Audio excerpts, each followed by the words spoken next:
A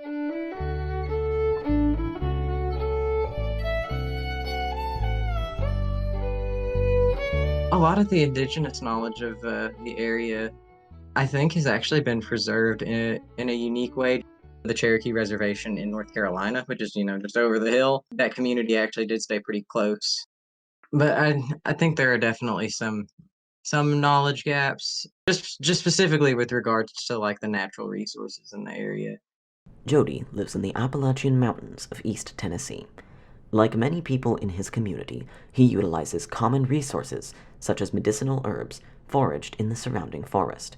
We're here today to talk about natural resource management, specifically the process of shared authority and responsibility known as co-management. Natural resources, such as forests, fish, or plants, offer many benefits to communities, including supporting their livelihoods.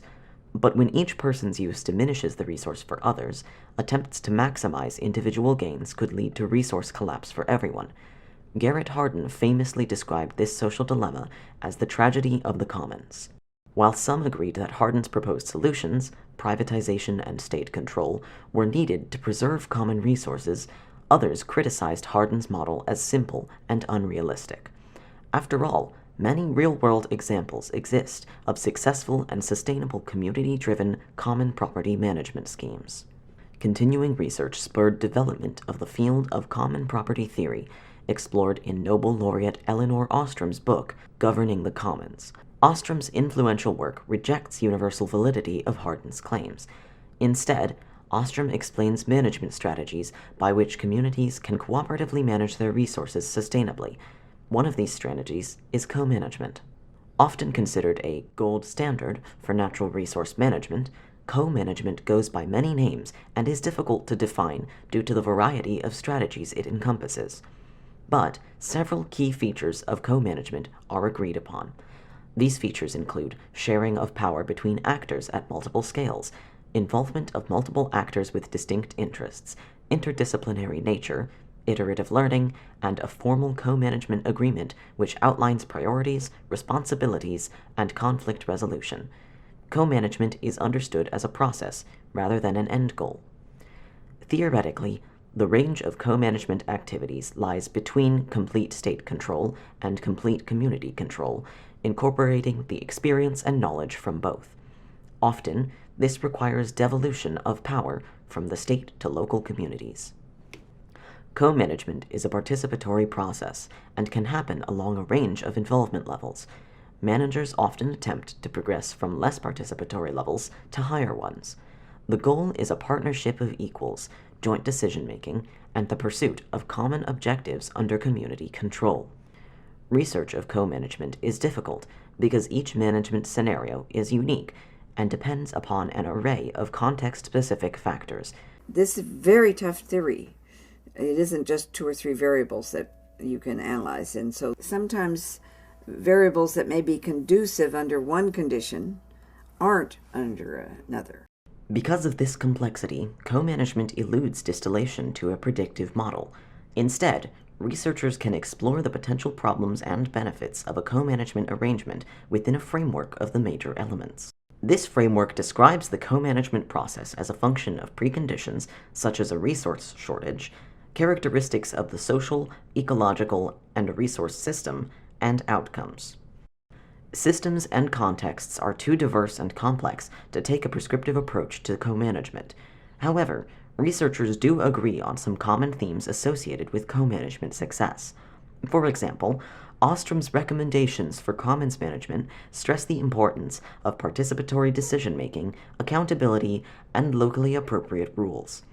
Other researchers have added that improving communication, strengthening networks, and fostering trust can improve outcomes. Scholars also agree that an appropriate balance of power between stakeholders is crucial. Positive outcomes are the major draw of co-management. According to its proponents, co-management empowers communities. Because it involves cession of power from governments to communities, co-management directly empowers local people to take control of the decisions that affect their livelihoods. This enhances equity in the system. Co-management can also improve community cohesion, accommodate diverse views, and enhance the adaptability and resilience of the managed system. Co-management can even institutionalize local practices without the usual legal struggles with the state. In the environmental sphere, co-management is purported to increase resilience of social ecological systems, and it responds quickly to a dynamic environment. This improves sustainability and conservation outcomes. Finally, co-management benefits governments. It reduces conflict and streamlines production and dissemination of knowledge. Also, since users are involved with management, compliance with conservation and management laws increases.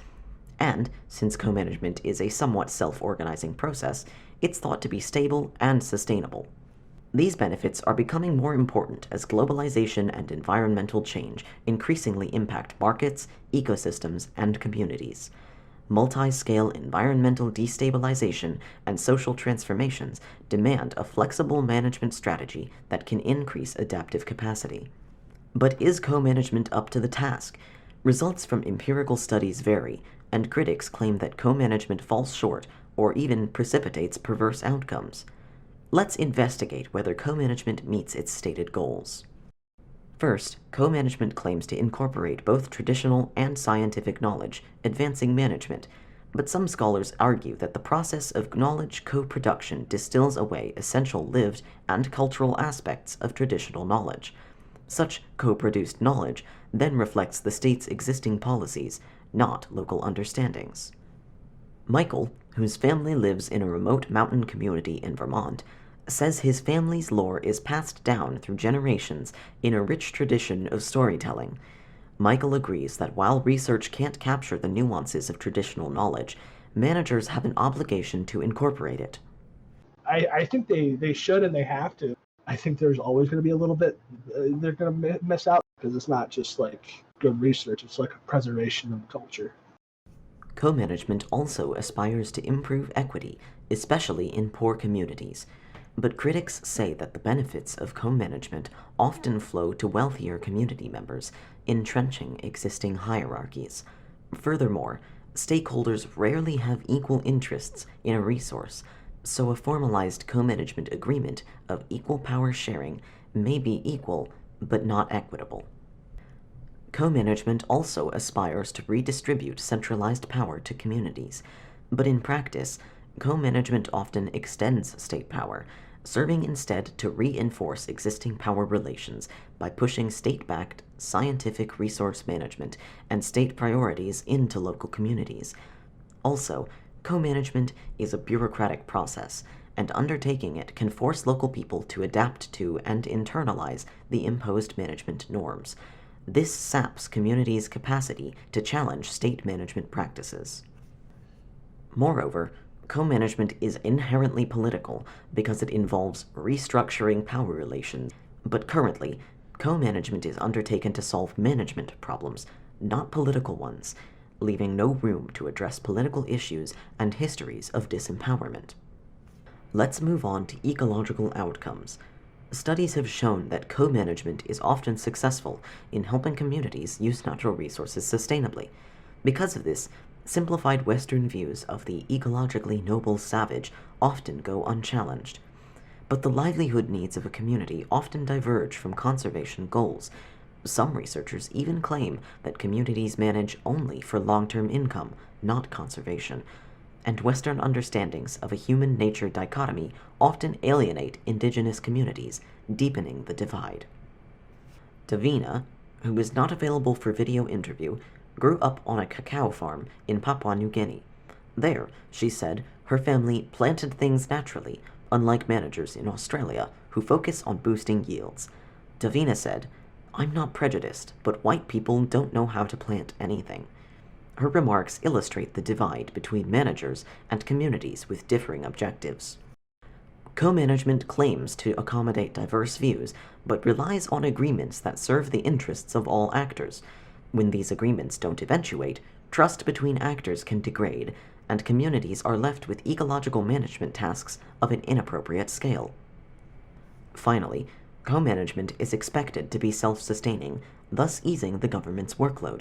But some examples show that the negotiation and collective action by local groups, which initiated co-management, are actually also necessary to maintain it.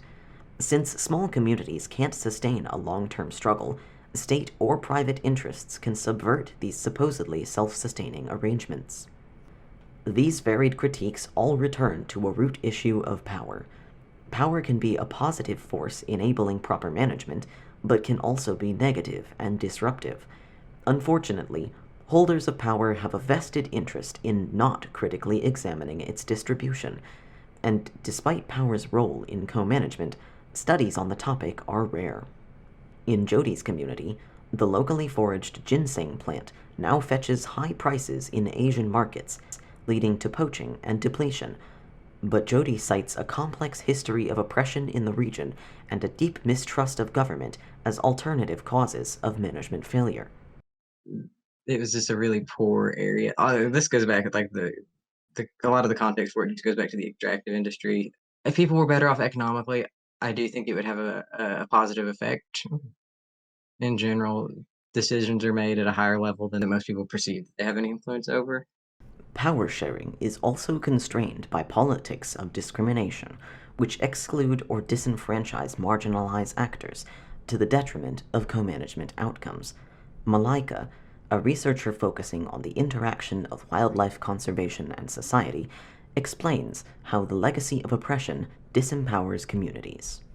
Many of these groups, the indigenous communities in India, have been historically marginalized because they've been both socially, economically marginalized. They don't have that capital, they don't have that financial capital, they don't have that social capital because of the whole power dynamics.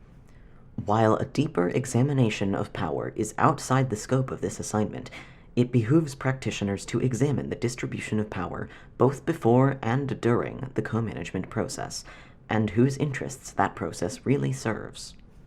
In summary, co-management attempts to bridge the gap between centralized and localized resource management. While cases of failure highlight the weaknesses of this approach, co-management can still improve outcomes if we address key emerging questions.